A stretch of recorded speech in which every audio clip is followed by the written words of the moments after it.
Serving the Republic of the Philippines for more than 75 years. Ito po ang Presidential Broadcast Service.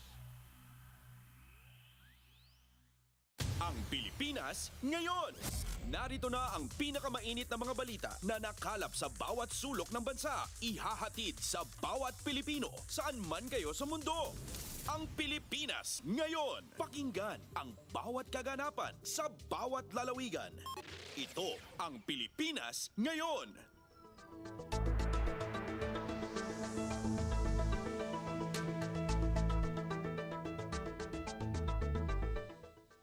Magandang araw po sa ating mga tagapakinig. Welcome po ulit sa ating programang Ang Pilipinas Ngayon. Sa ngalan ni Ven Blones, ito po si Steph Vicente. Samahan niyo po ako sa kabuuan ng ating palatuntunan.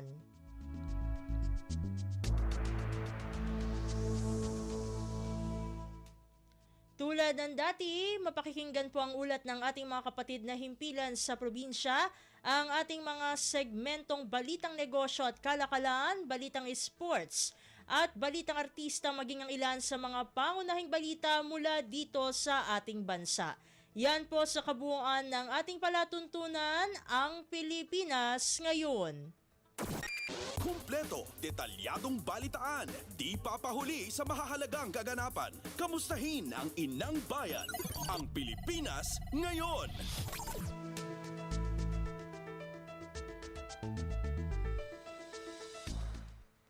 Sa mahahalagang balita, isang bilateral meeting ang isinagawa sa pagitan nina Pangulong Ferdinand R. Marcos Jr. at His Highness Sheikh Tamim bin Hamad Al Thani ng bansang Qatar sa palasyo ng Malacanang nitong Lunes, Abril 22. Kapwa nagbigay ng opening statements ang dalawang leader na sinundan ng mga diskusyon patungkol sa pagpapalakas ng kalakalan at investments at paglaban kontra climate change at human trafficking.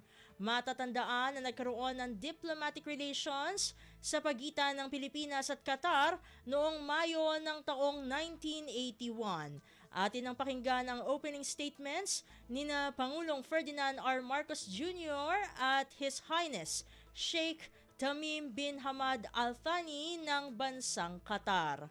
Everyone, I am very happy to be able to welcome Your Highness to the Philippines and to wish Your Highness a pleasant stay in our country on what I understand is your first visit. We are honored for the inclusion of the Philippines in Your Highness's visit to this part of Asia this April. With the Philippines and Qatar sharing 43 years of deep friendship and cooperation, I am certain that our discussions today will translate to stronger collaboration in common fields of interest. I look forward to a fruitful and productive meeting with you today, with the hope that our discussion will open opportunities to improve and to strengthen our bilateral relations at every level, at the commercial level, at the government-to-government level, at the people-to-people level. This is our aspiration, and I think that if we are agreed that this is the way to go, there is much potential that we can take advantage of. Thank you very much, Your Highness. أشكر فخامة الرئيس فرناند ماركوس الابن على كلمته الطيبة، كما أشكره على دعوته الكريمة لي لزيارة جمهورية الفلبين الصديقة. I thank His Excellency, President Ferdinand Marcos Jr. for his kind words. I also thank him for the generous hospitality we have received in our sister country, the Philippines. وعلى الحفاوة التي قوبلنا بها أنا وأعضاء الوفد المرافق خلال الزيارة. I'm really happy to be here in the Philippines for the first time. وأود أن أعرب عن سعادتي بهذه الزيارة وبمباحثاتي مع فخامة الرئيس وكل ثقة في أنها ستسهم في تعزيز وتطوير علاقات التعاون القائمة بين بلدينا الصديقين في مختلف المجالات وعلى كافة الأصعدة. We will witness the signing of a number of agreements and memorandums of understanding, which will further enhance our relations to reach the desired level. And we aspire to improve these relations through increased communication between the two countries. عقدت مع فخامة الرئيس قبل قليل لقاء مثمر تبحثنا خلال تعزيز العلاقات الثنائية وناقشنا العديد من القضايا والمواضيع ذات الاهتمام المشترك.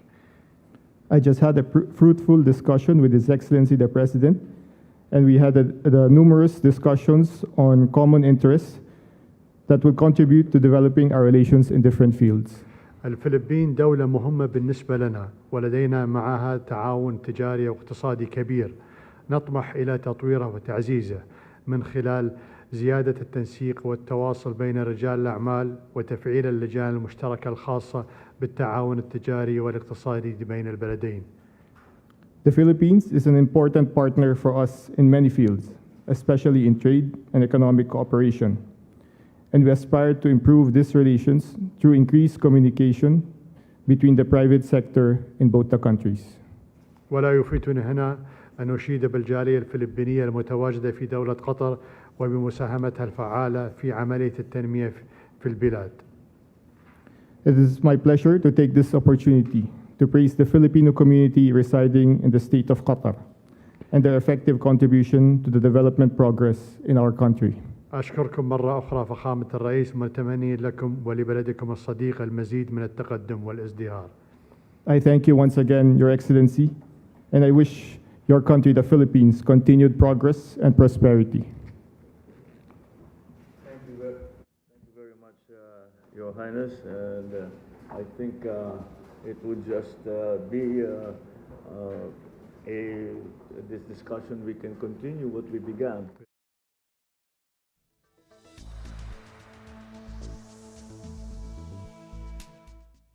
Sina Pangulong Ferdinand R. Marcos Jr. at His Highness Sheikh Tamim bin Hamad Al Thani ng bansang Qatar. Pasada ng mga balita mula sa Pilipinas para sa mga Pilipino saan man sa mundo. Ang Pilipinas ngayon.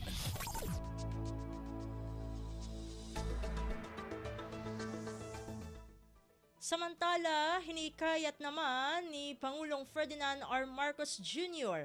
ang mga Pilipino na ipagpatuloy ang pagiging hospitable at magsilbing tourism ambassadors ng bansa saan man sila naroroon. Ayon kay Pangulong Marcos, kontribusyon ito ng mga Pilipino tungo sa isang bagong Pilipinas. Sabi ng Pangulo, kilala ang mga Pilipino sa buong mundo dahil sa pagiging hospitable o marunong makitungo sa kapwa. Kaya naman, isa ito sa katangian ng Pilipinas na talaga nga namang maipagmamalaki. Ang Filipino hospitality ay katangian na noon pa man ng bawat Pilipino. Isabuhay pa natin ito at lalo pang paghusayan. Ito ang mahalagang sangkap sa ating biyahe tungo sa bagong Pilipinas. Si Pangulong Ferdinand R. Marcos Jr. Kumpleto, detalyadong balitaan, di papahuli sa mahahalagang kaganapan. Kamustahin ang inang bayan, ang Pilipinas ngayon.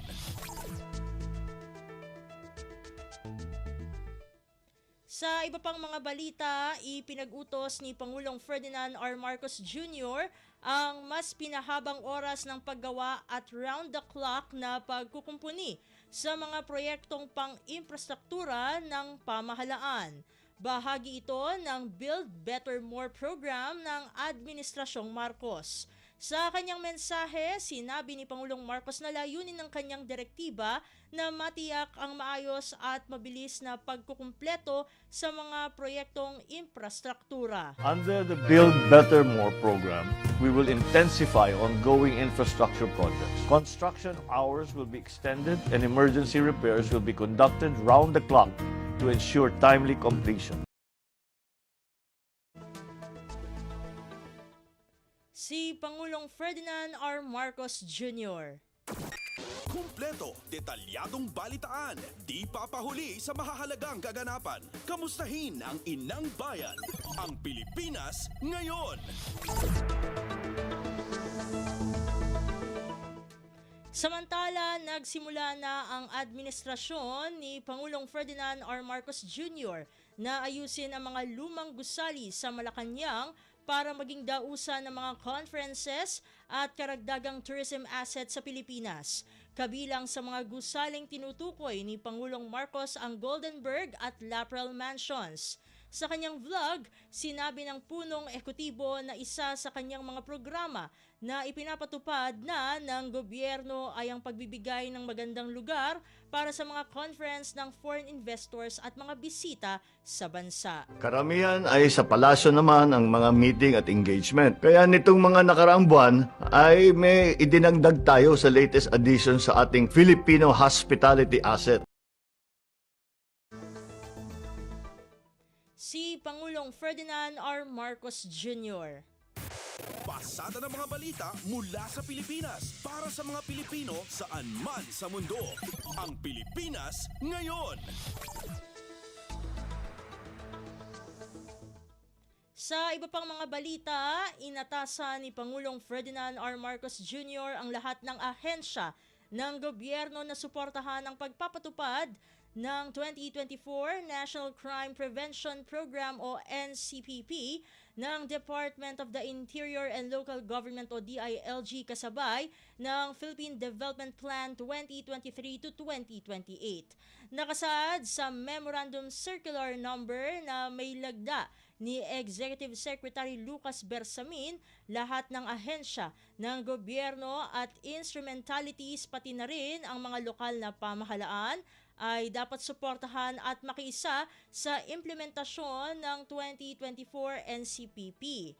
Layunin ng 2024 NCPP na magbigay ng cross-cutting strategies upang lalong mapaigting ang kaligtasan sa komunidad, proteksyon sa karapatan ng mga Pilipino at maiwasan ang kriminalidad sa bansa na nakahanay na rin sa Philippine Development Plan 2023 to 2028. Itinalaga naman ni Pangulong Marcos ang National Police Commission o NAPOLCOM bilang tagapamahala sa pagpapatupad ng 2024 NCPP.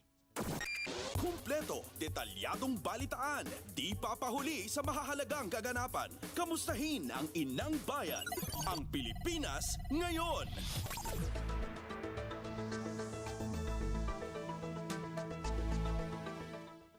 Samantala, ipinag-utos ni Pangulong Ferdinand R. Marcos Jr.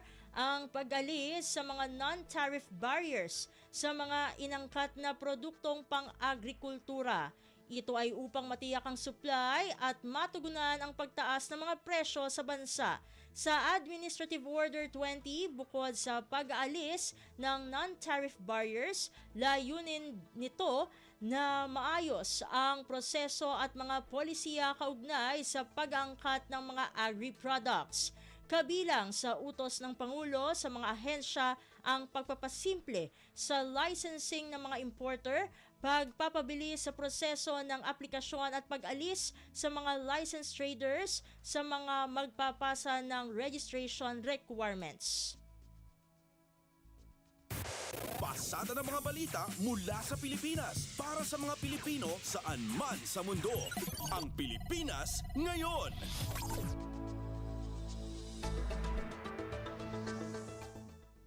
Sa iba pang mga balita, target ng pamunuan ng Department of Agriculture o DA na doblehin ang budget ng ahensya para sa modernisasyon ng sektor ng agrikultura sa bansa sa susunod na taon. Sinabi ni Agriculture Secretary Francisco Tiularel Jr. na layon ng hakbang na ito na masiguro ang seguridad ng pagkain at matulungan ang mga magsasaka na tumaas ang kanilang kita maging ang mga mangingisda.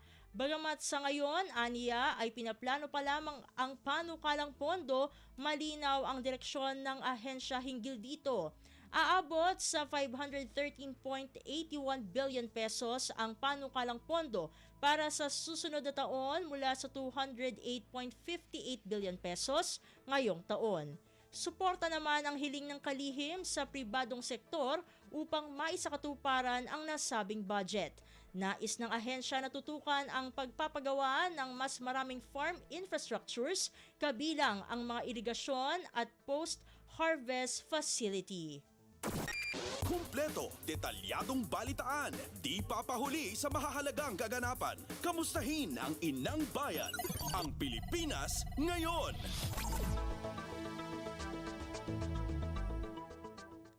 Samantala, iniimbestigahan na ng National Security Council o NSC ang napaulat na pagdagsa ng Chinese college students na umano'y naka-enroll sa isang pribadong paaralan sa lalawigan ng Cagayan.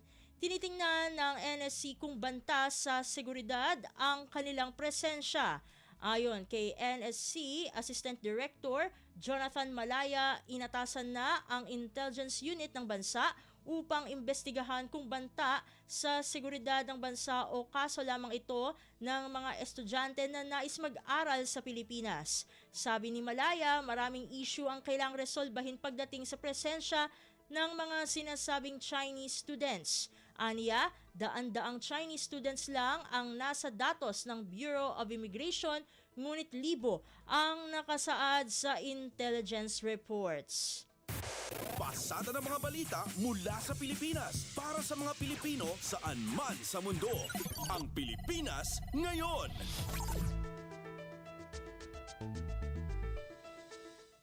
Sa iba pang mga balita, naniniwala ang National Security Council o NSC na isang game changer ang pagbili ng Pilipinas ng BrahMos missile system para sa pagpapalakas ng coastal defense ng bansa.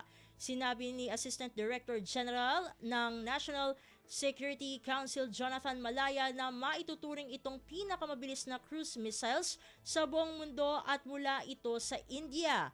Maaaring tamaan ng BrahMos missile, aniya ang target nito sa oras na pumasok ito sa exclusive economic zone ng Pilipinas. Kabilang ang BrahMos missile sa $375 million deal na delivery ng supersonic missile na nilagdaan noong taong 2022. Nangyari ang unang akwisisyon ng missiles ilang buwan bago matapos ang termino ni dating Pangulong Rodrigo Roa Duterte bilang parte ng pagsisikap ng bansa na mapataas ang maritime domain awareness capacity. Pasada ng mga balita mula sa Pilipinas para sa mga Pilipino saan man sa mundo. Ang Pilipinas ngayon.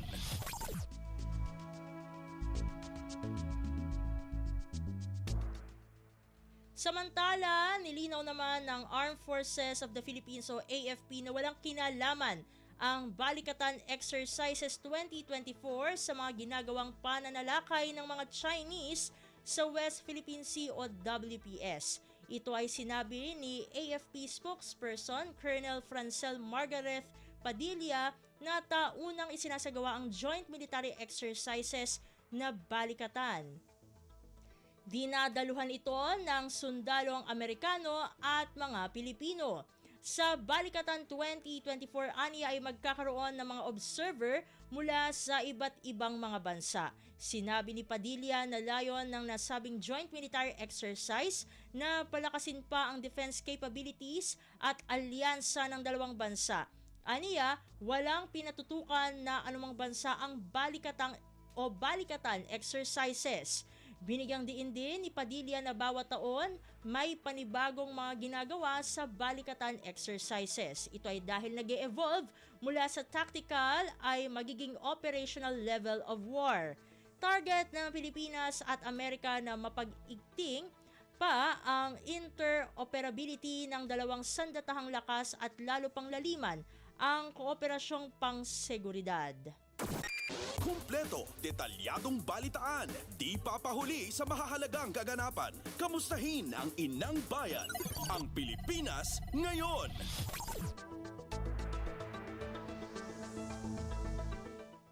Sa iba pang mga balita, naniniwala ang opisyal ng Department of Transportation o DOTR na maaaring bumaba ang presyo ng kada litro ng mga produktong petrolyo kung dumami ang mga electric vehicle sa mga kalsada sa bansa. Sinabi ni DOTR Assistant o Executive Assistant to the Secretary Johnny Jasmundo na hindi lamang environmental friendly ang mga e-vehicle. Maaari rin itong maging potensyal na solusyon sa matagal ng suliranin ng mga motorista sa mataas na presyo ng gasolina. Gayunman ay sinabi ni Jasmundo na kailangan ng tamang regulasyon sa paggamit ng e-vehicle sa bansa dahil sa maraming tao ang naiulat na naaksidente habang sakay ng mga unregulated na e-trike at e-bikes. Nauna nang iniulat na ang pagbabawal sa mga tricycle, push carts, pedicabs, kuligligs, e-bikes, e-trikes at light e-vehicles sa 20 national roads sa Metro Manila. Kumpleto, detalyadong balitaan, di papahuli sa mahahalagang kaganapan. Kamustahin ang inang bayan, ang Pilipinas ngayon.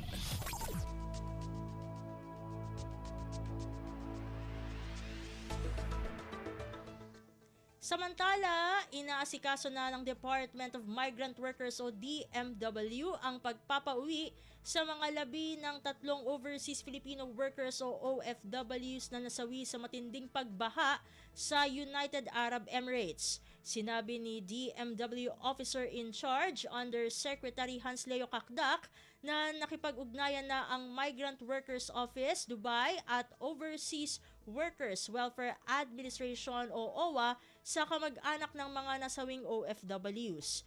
Kanila na ring ipinaliwanag ang kinakailangang proseso para sa repatriation ng mga labi pauwi ng Pilipinas. Sinabi ni Kakdak na nasawi ang 2 Pinay worker dahil sa suffocation matapos matrap ang kanilang sasakyan sa kasagsagan ng baha. Ang ikatlong biktimang Pinoy worker na nasawi ay dahil sa tinamo nitong major injuries ng mahulog sa sinkhole ang kanyang sasakyan. Nagtamo naman ng injuries ang 2 pang kasama nito at nagpapagaling sila sa ospital. Nabisita na rin ng MWO Dubai officers at nakausap ang mga nasugatang OFWs habang nasa ospital. Samantala, nakikipagtulungan na rin ang DMW at OWA sa Philippine Consulate General sa Dubai upang tulungan ang mga na-stranded na OFWs at iba pang mga Pilipino na naapektuhan ang flights matapos maantala dahil sa masamang lagay ng panahon. Nakapagbigay na rin ng kaukulang tulong ang MWO Abu Dhabi sa 800 OFWs na naninirahan at nagtatrabaho sa Al-Toba District sa Al Ain na matinding naapektuhan ng severe weather disturbance. Ayon sa MWO Abu Dhabi, bumuti na ang weather conditions pero malaking bahagi pa rin ng Gulf State ang nananatiling lubog sa baha. Pasada ng mga balita mula sa Pilipinas para sa mga Pilipino saan man sa mundo. Ang Pilipinas ngayon.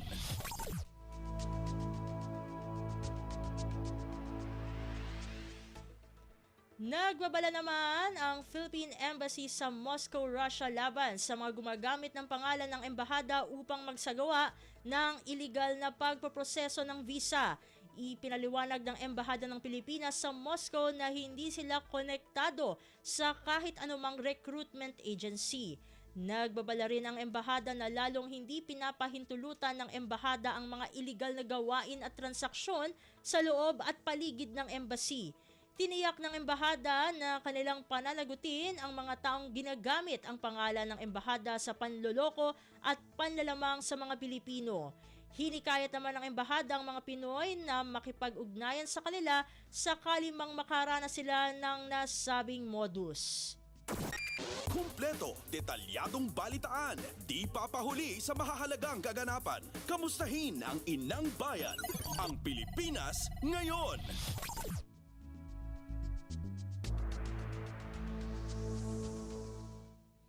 At iyan ang mga maiinit na balita para sa araw na ito. Samantala, ating antabayanan ang mga ulat mula sa ating mga kapatid na himpilan sa probinsya para sa Regional News. Balita mula sa lalawigan sa bawat rehiyon ng ating bayan. Dito sa Ang Pilipinas Ngayon.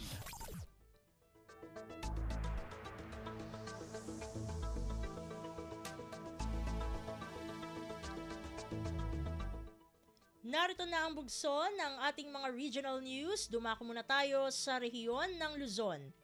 700 student leaders katuwang ngayon ng DNR sa pagprotekta sa kagubatan ng probinsya ng Quirino. Narito ang buong balita na ihahatid sa atin ni April Racho mula sa Tuguegarao.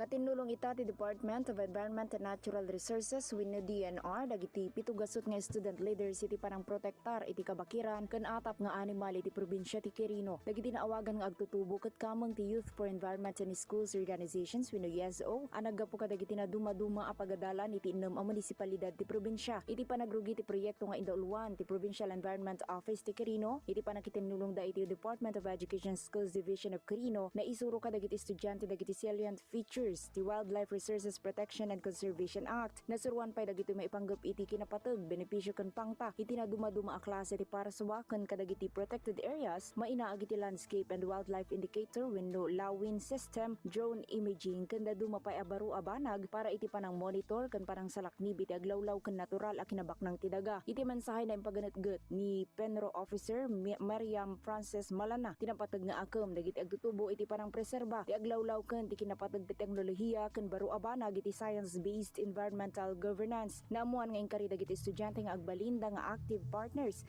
iti panangitandudo ti wildlife conservation babaen ti panagpirma iti Pledge of Commitment Wall. Manipud tugay Garaw City dayti ni April Salukan Racho para iti Radyo Pilipinas World Service. Balita mula sa lalawigan sa bawat rehiyon ng ating bayan. Dito sa Ang Pilipinas Ngayon.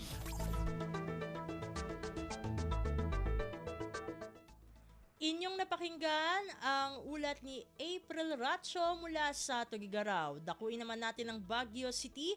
Karamihan sa Chinese national retirees sinasabing namamalagi sa Pilipinas. Ang kabuang ulat ihahatid sa atin ni Jong Munar. Imbinglay ti Philippine Retirement Authority wenno PRA adigati kadawian a nationality a retirees dito'y Pilipinas ket dagiti Chinese nationals. May basar ti datos may kadwa dagiti Koreans, may katlo dagiti Indian nationals, may kapat dagiti Amerikano ken may kalima dagiti Taiwanese. Nailanad pa iti kaudyan na datos iti PRA dumanunan iti 27,000 siyam nga kasot 30 ket maysa Chinese itignanay dito'y Pilipinas. Manipod tinaso a bilang 12,487 dagiti retirees, 7,931 dagiti Koreans, 2,464 dagiti Indiano, 4,568 dagiti Amerikano, ken 2,723 dagiti Taiwanese retirees. Sigon kani PRA General Manager ken Chief Executive Officer Roberto Zozobrado, aduagan kanayat ng runa dagiti retirees iti mangkayat nga agnayad dito Pilipinas, gapo iti hospitality dagiti Pilipino. Manipod iti Radyo Pilipinas Baguio, Jong Munar nang ipadamag para iti Radyo Pilipinas World Service. Balita mula sa lalawigan sa bawat rehiyon ng ating bayan. Dito sa Ang Pilipinas Ngayon.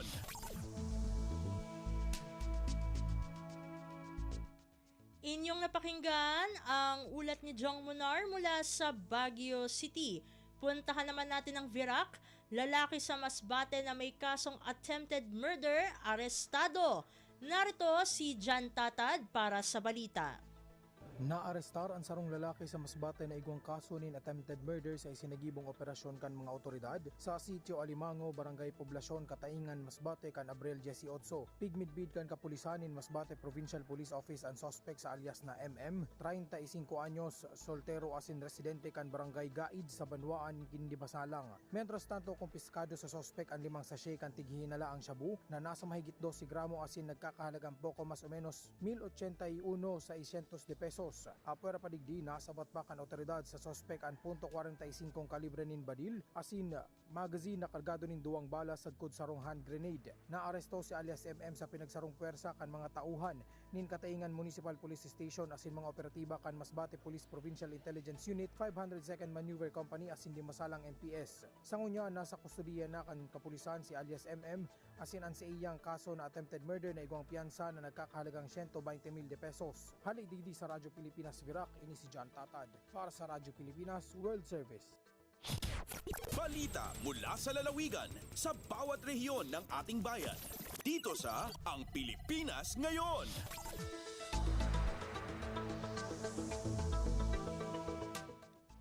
Inyong napakinggan ang ulat ni Jan Tatad mula sa Virac. Dumako naman tayo sa rehiyon ng Kabisayaan, drug personality na nasa regional target list ng PIDEA Region 7 na huli sa isang buy-bust operation. Pakinggan ang kabuang ulat na ihahatid naman sa atin ni Carmel Matos Pedroza mula sa Cebu. Usa ka drug personality ang nabutang sa regional target list sa Philippine Drug Enforcement Agency 7 kon PDEA 7 ang nasikop sa gihimong buy-bust operation sa Barangay Corazon, lungsod sa Katmon, sakop sa lalawigan sa Sugbo niadtong Sabado sa gabi, Abril 20, 2024. Gilang dinakpan nga si Erwin Dagatan, 38 anyos, lumad nga taga Barangay Magay, lungsod sa Compostela. Nakuha gikan sa posisyon sa dinakpan ang mga binultong ituhang shabu nga motimbang og anaa sa 1 ka gramos og adunay estimated average market value nga 680,000 pesos. Nakuha usab sa iyang posisyon ang usa ka sports utility vehicle ug yun man ang iyang cellphone. Matud pa ni Lea Alcantara, Information Officer sa PDEA 7, nga nikabat ngadto sa 6 ka bulan ang ilang gihimong case build-up batok sa dinakpan. Giingong makabaligya kinig 500 gramos matag simana din ang area of distribution maong lungsod sa Compostela ug mga silinganang lungsod sa amihanang bahin sa lalawigan sa Subo. Mag-atubang si Dagatan og kalapasan sa Section 5, Article 2 sa RA 9165. Gikan din sa Subo, kini si Carmel Matos Pedroza para sa Radyo Pilipinas World Service. Balita mula sa lalawigan sa bawat rehiyon ng ating bayan. Dito sa Ang Pilipinas Ngayon.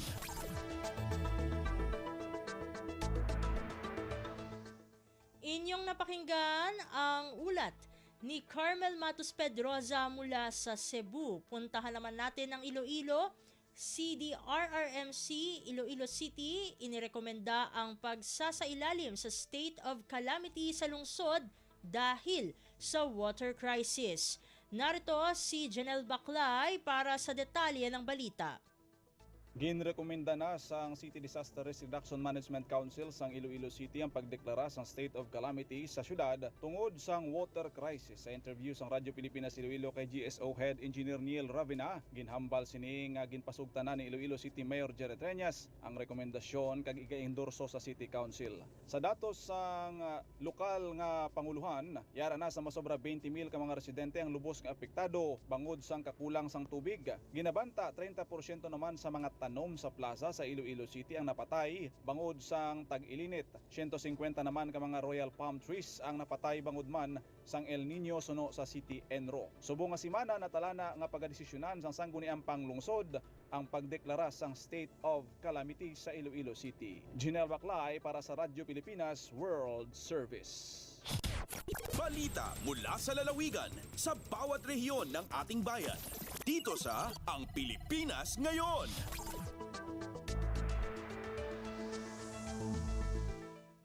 Inyong napakinggan ang ulat ni Janelle Baclay mula sa Iloilo. Dumako na tayo sa rehiyon ng Mindanao. Rebel returnees sa probinsya ng Cotabato isinailalim sa orientation, tulong pinansyal na katakdang ipamigay. Ang kabuong ulat ihahatid sa atin ni Maselda Salya mula sa Davao.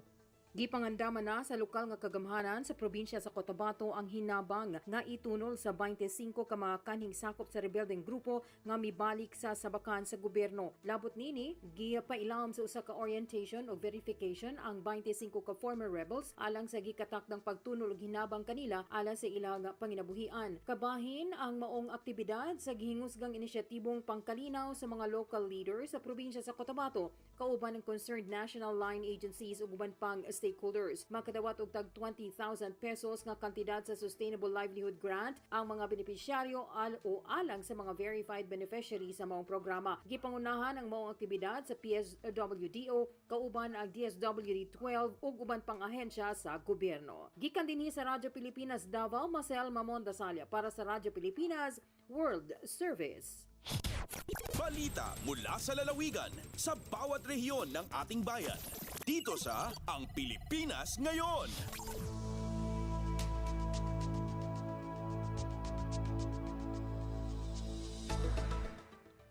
Inyong napakinggan ang ulat ni Maselda Salya mula sa Davao. Puntahan naman natin ang Marawi, pamamahagi ng financial assistance sa mga pamilyang apektado ng Marawi Siege noong 2017, nagpapatuloy ngayong buwan ng Abril. Narito ang kabuang balita mula kay Johania Yusof. May tataros dun sukip sampay na gobyerno ko ugup o din na financial assistance kung mga pamilya akya doon sa mga walay agutamok sabab ko kya sagad Marawi Siege 2017 gulalan ko opisina ang Marawi Compensation Board o din na MCB. Giyadun ikip tunay niran ko Marawi Compensation Act o din na sa Republic Act 11696 ay antapya na makabgay sa panabang si kung mga pamilya akya binasaan sabab ko kya sagad o simukot. Katanudan tano amiyag puun sa ceremonial death claim sa warding isa kumye po sa Raguna 2023. Sa giyang kaya bula na April, napikyapunan mambu sa structural agu properties awarding sa mga applicant sa miya kasagad agu miya kaapas sa screening committee a MCB. Kabasay MCB Chairperson Attorney May Sara Di Latif, mampan ko na didung kikasoy a gobyerno sa mga tamok amyada sabab si ko simukat na yamala ang tapiran na adun aka pumagpunan ng mga pamilya para ko kapakambalayran anta aka makapunsiran sa kawiyagan. Giya si Johania Yusof, puun sa Marawi para sa Radyo Pilipinas World Service. Balita mula sa lalawigan sa bawat rehiyon ng ating bayan.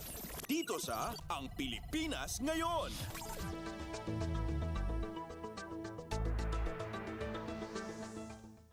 At inyong napakinggan ang ulat ni Johania Yusof mula sa Marawi. Dito na nagtatapos ang ating regional news. Narito naman ang ating segmentong Balitang Negosyo at Kalakalan na susundan ng segmentong Balitang Sports, parehas na ihahatid sa atin ng ating kasamang si Leo Magpayo. Lagay ng ekonomiya, kalakalan, negosyo at iba pa. Atin ang alamin dito sa Ang Pilipinas Ngayon. Magandang araw, narito na po ang Balitang Business. Nakuha ang 70% ng stock sa Equi Pacific Holdco Incorporated ng Manila Water Philippine Ventures or MWPV, isang sangay ng Manila Water Company na nagsisilbi sa ilang mga syudad at munisipalidad sa labas ng East Zone sa halagang 1.15 bilyong piso. Isang investment company ang Equi-Pacific Holdco na hawak ang 70% ng outstanding shares ng Laguna Water District Aquatech Resources Corporation o LARC. Ang LARC ay isang joint venture na kumpanya na binuo para sa rehabilitasyon, pagsasaayos, pagpapalawig, operasyon at pagpapanatili ng water supply system ng Laguna Water District o LWD sa munisipalidad ng Los Baños, Bay, Calauan, Victoria at Nagcarlan sa lalawigan ng Laguna. Sa isang pahayag, sinabi ng Manila Water na lalawak ang serbisyo ng MWPV sa Laguna mula 21% sa 27%. Dagdag ng Manila Water, kasalukuyang may joint venture ang Laguna Water sa MWPV at sa lokal na pamahalaan ng Laguna na nagbibigay ng serbisyo sa tubig, wastewater at pangkapaligiran sa munisipalidad ng Santa Rosa, Cabuyao, Binyan, Pagsanhan at ilan pang lugar sa Santa Cruz, Pakil, Victoria at Calauan. Lagay ng ekonomiya, kalakalan, negosyo at iba pa. Atin ang alamin dito sa Ang Pilipinas Ngayon. Nakumpleto ng Converge ICT Solutions Incorporated ang pagpapalawak ng kanilang serbisyong libreng Wi-Fi sa lahat ng terminals ng Ninoy Aquino International Airport o NAIA pagkatapos ilunsad ang public network sa Terminals 1 at 2 noong Abril 18. Nagsimula ang free Pure Fiber Wi-Fi project ng Converge sa NAIA sa Terminal 4 noong Hulyo ng nakalipas na taon at sinundan ito sa Terminal 3 noong Nobyembre. Layunin ng proyekto o nadalhin ang serbisyo ng fiber Wi-Fi ng Converge sa mga pasahero na gumagamit ng paliparan, kaakibat ang iba pang mga major telco internet provider. Magagamit na ng mga pasahero, kasama ang mga hindi gumagamit ng Converge, ang libreng Wi-Fi sa loob ng 2 oras gamit ang kanilang mga smartphones. Bukod sa NAIA, balak ng Converge na magbigay din ng libreng Wi-Fi sa Francisco Bangoy International Airport, Mactan Cebu International Airport, Bacolod Silay Airport, Iloilo International Airport, Lawag International Airport, Pagadian Airport, Tacloban Airport at Zamboanga International Airport bago matapos ang taon. Lagay ng ekonomiya, kalakalan, negosyo at iba pa. Atin ang alamin dito sa Ang Pilipinas Ngayon. Magbubuhos ng mas maraming investments ang Department of Agriculture o DA sa agrikultura bilang bahagi ng suporta ng pamahalaan sa mga magsasaka at mangingisda. Pahayag ito ni Agriculture Secretary Francisco Chu Laurel Jr. sa kanyang pagbisita sa sentrong pamilihan ng mga produktong agrikultural sa Sariaya, Quezon. Binigyan din ng kalihim ang kahalagahan ng suporta sa mga magsasaka mula sa produksyon hanggang sa marketing at pagpapahusay ng kakayahan ng mga trading posts ng bansa. Anya, mas magiging sustainable ang pagsasaka kung may sapat na pasilidad ang mga magsasaka na direktang i-market ang kanilang ani. Ang sentrong pamilihan ay nagsilbing pangunahing lugar ng kalakalan para sa mga produktong pang-agrikultura, hindi lamang sa Sariaya, kung hindi pati na rin sa mga kalapit na lugar ng produksyon. Sinabi pa ni Laurel, isang National Logistics Plan ang inihahanda ng DA na mag-uugnay sa mga vegetable farms at iba pang food growing areas sa mga food hub tulad ng Food Terminal Incorporated sa Taguig City. Lagay ng ekonomiya, kalakalan, negosyo at iba pa. Atin ang alamin dito sa Ang Pilipinas Ngayon. At para naman sa sports balita, updates at pinakahuling mga usapin sa mundo ng palakasan. Atin ang pakinggan dito sa Ang Pilipinas Ngayon. walang kahirap-hirap kunin ng San Miguel Beer ang kanilang ikapitong sunod-sunod na panalo sa 2024 PBA Philippine Cup pagkatapos dominahin ang Northport 120-100 sa larong ginanap sa PhilSports Arena sa Pasig City. 6 na players ng Beermen ang nakapagtala ng double digits sa pangunguna ni CJ Perez sa nagawa nitong 29 na puntos mula sa 11 of 18 shooting. Sa kabuuan, naipasok ng SMB ang 50% ng kanilang mga tirada kasama na ang 18 naipasok na 3-pointers mula sa 35 pagtatangka. Ang San Miguel ay tanging koponan na wala pa ring bahid ang kanilang record komperensya, tangan ang malinis na 7-0 kartada para makuha ang isang pwesto sa quarterfinals. Nagambag naman si Mo Tautua ng 15 puntos sa 14 at 14 naman ang nagawa ni Marshall Lassiter habang si 7-time most valuable player Junmar Fajardo ay nagdagdag ng 12 puntos at 9 na rebounds sa loob ng 21 minutong paglalaro. Ito naman ang ika-4 na sunod-sunod na talo ng Batang Pier para bumagsak sa 4-5 ang kanilang baraha sa komperensya. Nanguna naman si Arvin Tolentino sa talo ng Northport sa nagawa nitong 26 na puntos at 9 na rebounds. Updates at pinakahuling mga usapin sa mundo ng palakasan. Atin ang pakinggan dito sa Ang Pilipinas Ngayon. Nakakuha ng ginto at pilak na medalya si Filipino Olympian Carlos Yulo sa 2024 FIG Artistic Gymnastics World Cup Series na ginanap sa Doha, Qatar. Nakuha ni Yulo ang silver medal sa vault pagkatapos makapagtala ng 15.066 points sa likuran ng kampyon na si Davtyan Artur ng Armenia na nakalikom ng 15.166 points. Mas malakas ang kanyang naging kampanya sa parallel bars kung saan nakakuha ito ng 15.200 points, sapat para angkinin ang gintong medalya. Pumangalawa naman si Yuan Si Hung ng Taipei sa kanyang 14.966 points at pumangatlo si Brazilian Kawi Souza na mayroong 14.566 points.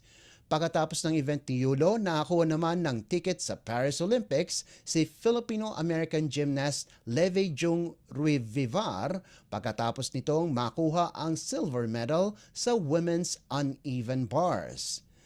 Bukod kay Yulo at Jung Ruivivar, nagkwalipika na din ang isa pang gymnast na si Alea Finnegan pagkatapos magkwalipika sa 2023 Artistic Gymnastics World Championships na ginanap sa Antwerp, Belgium.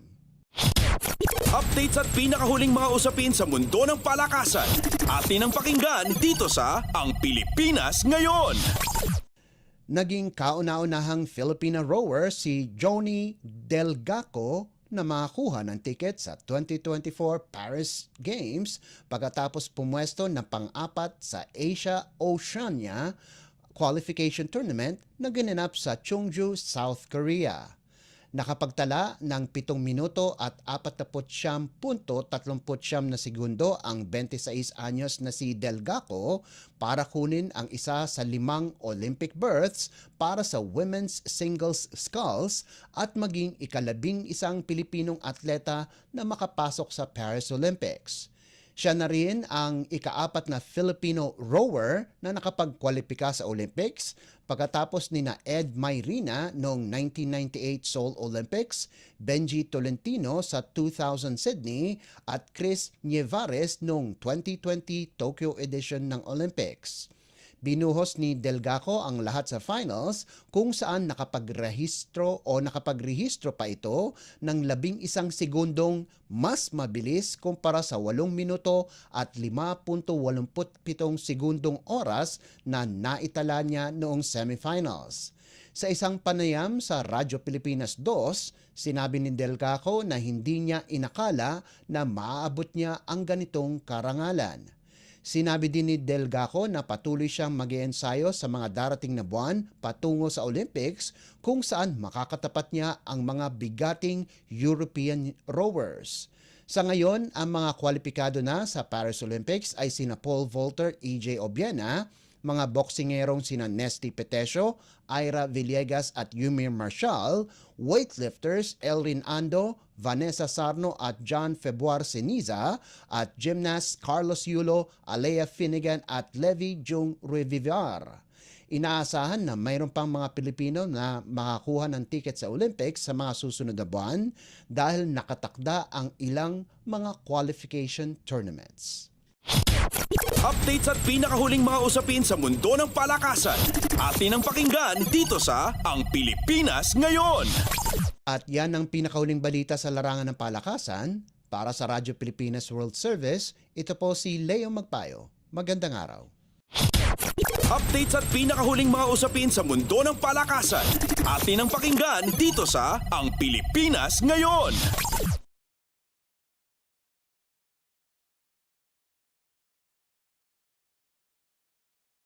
Maraming salamat Leo para sa ating mga segmentong balitang negosyo at kalakalan at balitang sports. Para naman sa ating mga kachismis, narito na ang ating segmentong balitang artista kasama ang nag-iisang si Mama JT. Ang latest, ang hottest sa showbiz and entertainment. Heto na sa Ang Pilipinas Ngayon.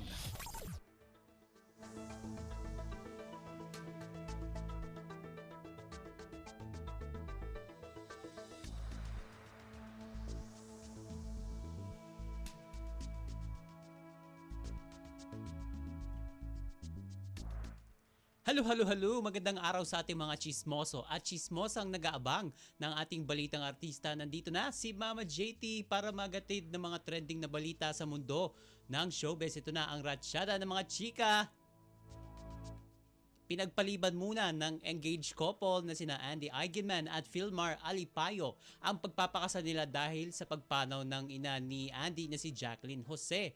Ayon kay Andy, nakatakda sanang makipag-isang dibdib ito kay Philmar ngayong taon 2024 pero kinailangan muna niyang isang tabi iyon upang bigyan daan ang kanilang pagluluksa sa pagpanaw ng kanyang pinakamamahal na ina bago muling magplano tungkol sa kanilang dream wedding.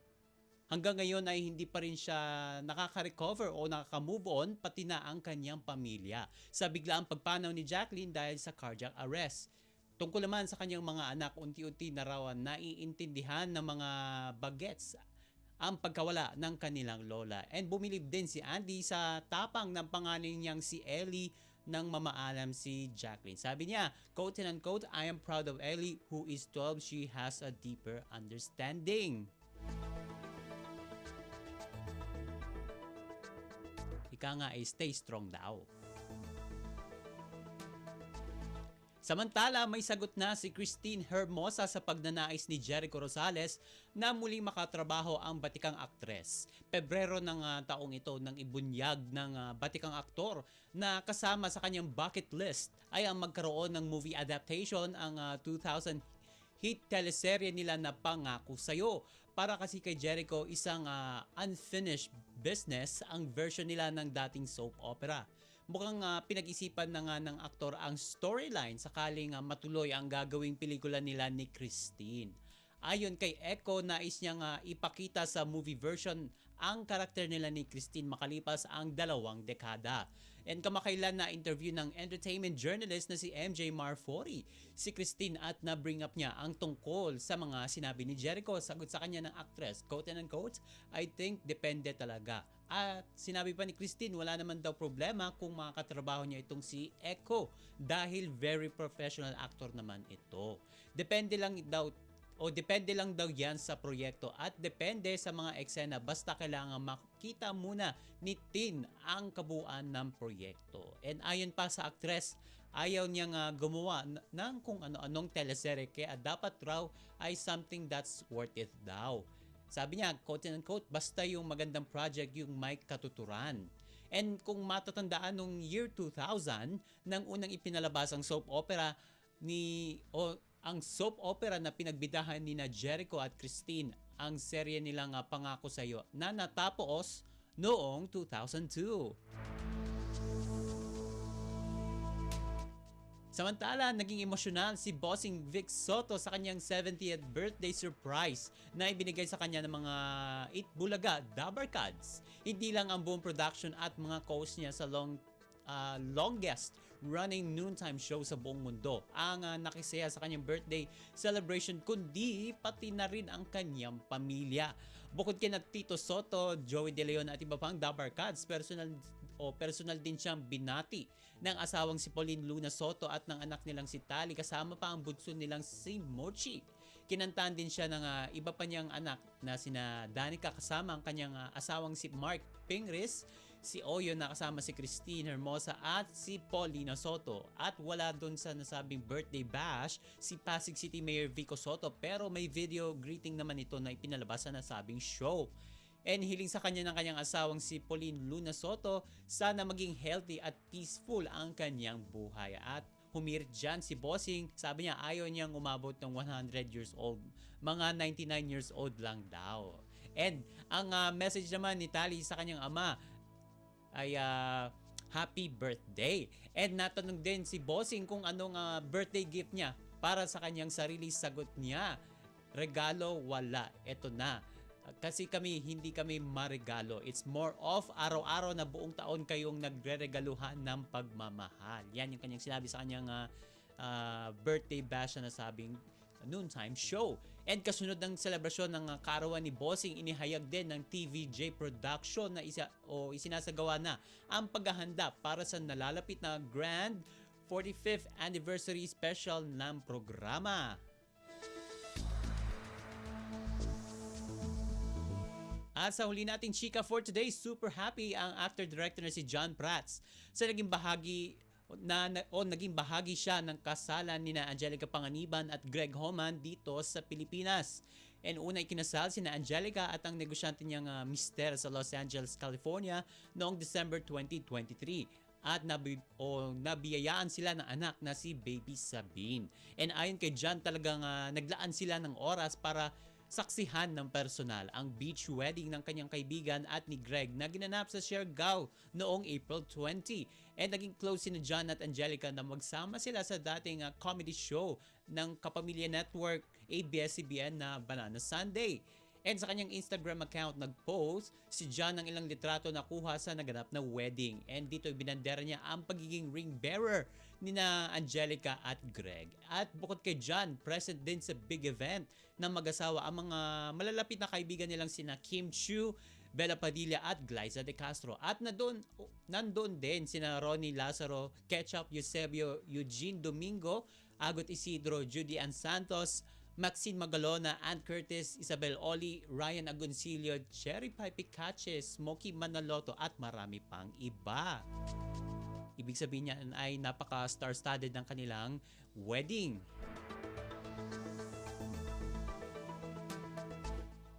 And OMG, wala na tayong oras para sa ating balitang artista. Maraming salamat mga kachismis sa pakikinig sa aking mga chika for today.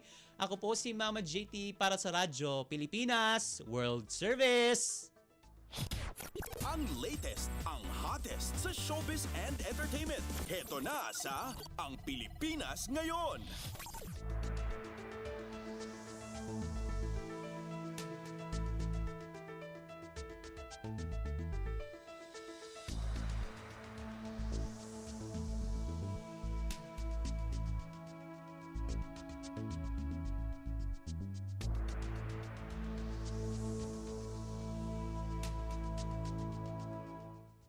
At yan ang naging kabuuan ng ating programa para sa araw na ito. Samantala, magpapasalamat muna tayo sa ating mga nakasama sa ating transmitter site sa Tinang. Sa studio, kasama natin sina Milo Janela, Susan Aison at Anthony Pimentel. Pinasasalamatan din natin ang ating executive producer para sa araw na ito na si Jerome Toledo. Salamat din sa mga naghatid ng mga ulat mula sa Kamaynilaan at mga probinsya, pati na rin ang naghatid sa atin ng mga segmentong balitang negosyo at kalakalaan at balitang sports na si Leo Magpayo at ng segmentong balitang artista na si Mama JT. At syempre, maraming salamat sa ating station manager na si Mr. Ray Sampang. Maraming salamat po hanggang sa susunod na edisyon ng ating palatuntunan. Huwag kalimutang mag-like, mag-follow at mag-subscribe na sa mga social media account o page ng Radyo Pilipinas World Service upang maging laging updated sa mga mahahalagang balita. Sa ngalan ni Ven Blones, ito po si Steph Vicente. Mabuhay po tayong mga Pilipino. At yan ang Pilipinas Ngayon. Muling samahan si Ven Blones sa parehong oras at alamin ang pinakahuling mga kaganapan at balita saan man kayo naroon. Ang Pilipinas Ngayon.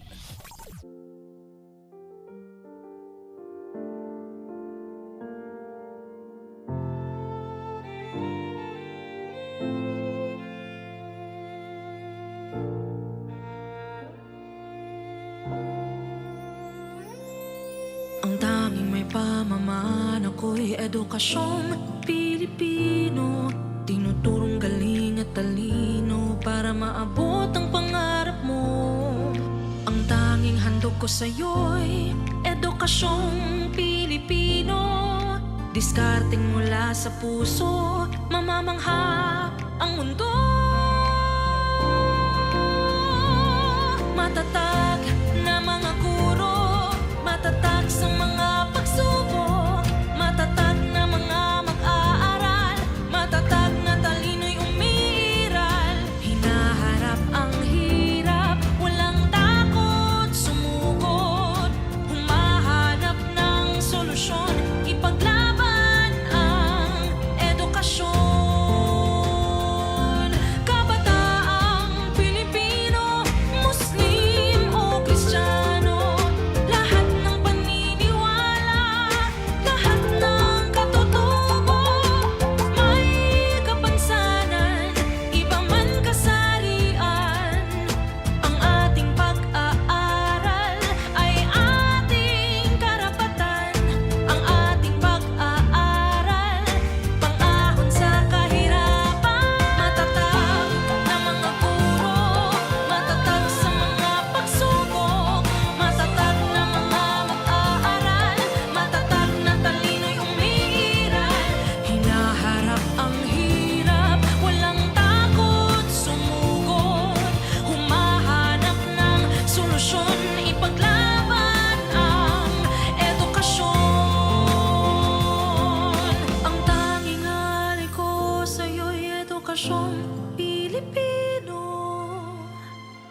matapat ng pamamaraan, maunlad na kinabukasan.